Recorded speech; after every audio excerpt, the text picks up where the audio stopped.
রুটির সাথে ভেন্ডির রেসিপি একদম গড়গড়িয়ে যাবে। তবে হ্যাঁ, যেদিন ভেন্ডির রেসিপিটা বানাবেন সেদিন রুটি কিন্তু একটু বেশিই বানাবেন, তাহলে কিন্তু টান পড়ে যাবে।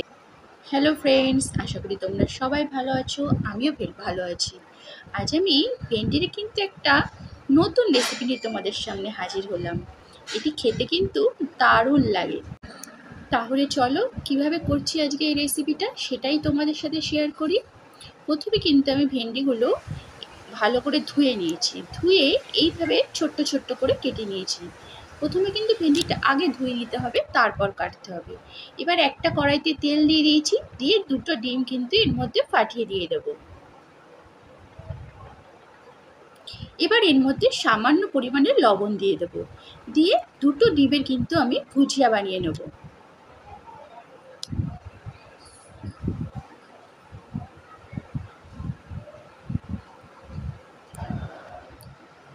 ডিমগুলো দিয়ে কিন্তু ভালোভাবে এইভাবে নাড়াচাড়া করে নিতে হবে,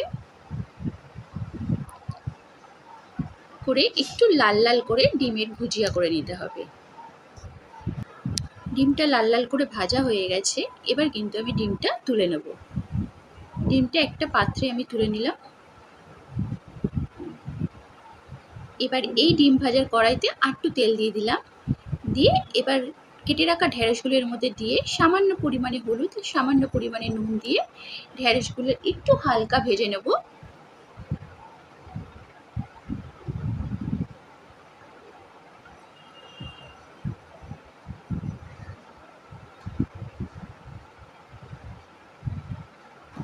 ঢেঁড়সগুলো কিন্তু আমার হালকা লাল করে ভাজা হয়ে গেছে। এবার ঢেঁড়সগুলো আমি একটা বাটিতে তুলে নিচ্ছি।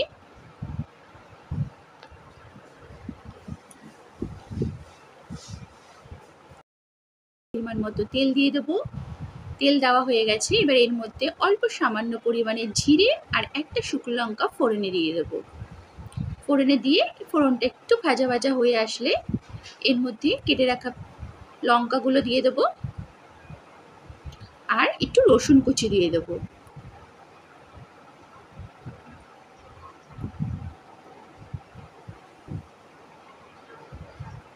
রসুন কুচিটা দিয়ে একটু ভালোভাবে নেড়ে ছেড়ে নিয়ে এর মধ্যে এবার দিয়ে দেবো পেঁয়াজ।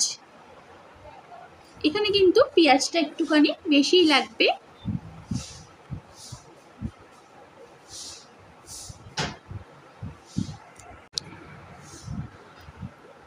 পেঁয়াজ কুচিগুলো দিয়ে এবার হালকা করে একটু নেড়ে নেব। নেড়ে পেঁয়াজটা একটু হালকা লাল করে ভেজে নিতে হবে।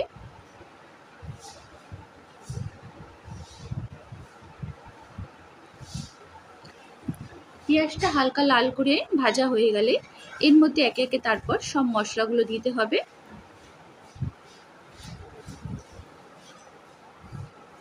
এবার এর মধ্যে কিন্তু আমি একে একে মশলাগুলো দিয়ে দেবো।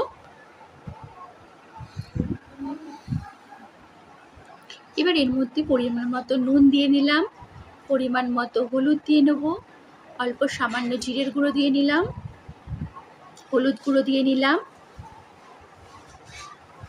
একটু সামান্য মিষ্টি দিয়ে নিলাম, আর সবশেষে একটু কাশ্মীরি মরিচ দিয়ে নিলাম। দিয়ে ভালো করে মশলাটাকে নাড়াচাড়া করে নিতে হবে।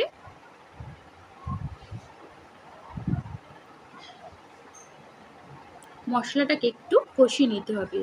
মশলাটা কষানোর জন্য অল্প সামান্য পরিমাণে একটু জল দিয়ে নেব।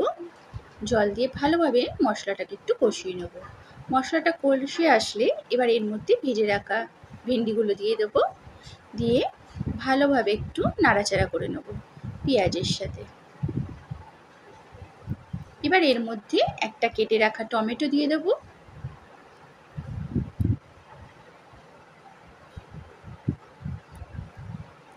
টমেটোটা দিয়ে আবার ভালোভাবে একটু নাড়াচাড়া করে নেব।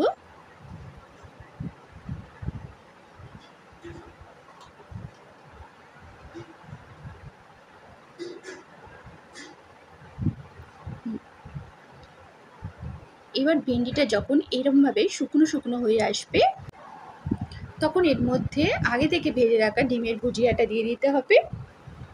ডিমের ভুজিয়াটা দিয়ে ভালোভাবে একটুখানি ভেন্ডির সাথে মিশিয়ে নিতে হবে। দেখেই জিভে জল এসে যাচ্ছে, খেতে তো অসাধারণ হয়েছিল। একবার বাড়িতে অবশ্যই ট্রাই করে দেখবেন, খেতে কিন্তু দারুণ লাগে, গরম গরম রুটির সাথে অসাধারণ লাগে।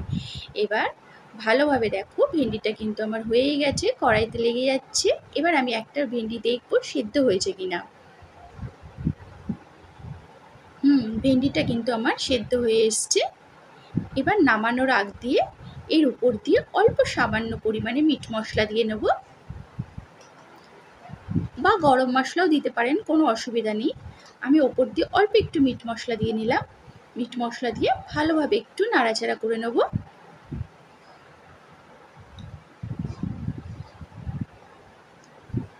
আমার কিন্তু হয়ে গেছে, এবার আমি ওভেনটা অফ করে দেব। তাহলে বন্ধুরা, কেমন লাগলো আজকের এই ডিম দিয়ে ভেন্ডির রেসিপিটা? অবশ্যই কিন্তু কমেন্ট করে জানাবে, আর ভালো লাগলে একটু লাইক ও শেয়ার করে দেবে। আর যারা এখনও নতুন আমার চ্যানেলটা সাবস্ক্রাইব করোনি, অবশ্যই একটু সাবস্ক্রাইব করে আমার পাশে থেকো। গরম গরম রুটি, পরোটা কিংবা ভাতের সাথে কিন্তু অসাধারণ লাগে এই রেসিপিটি।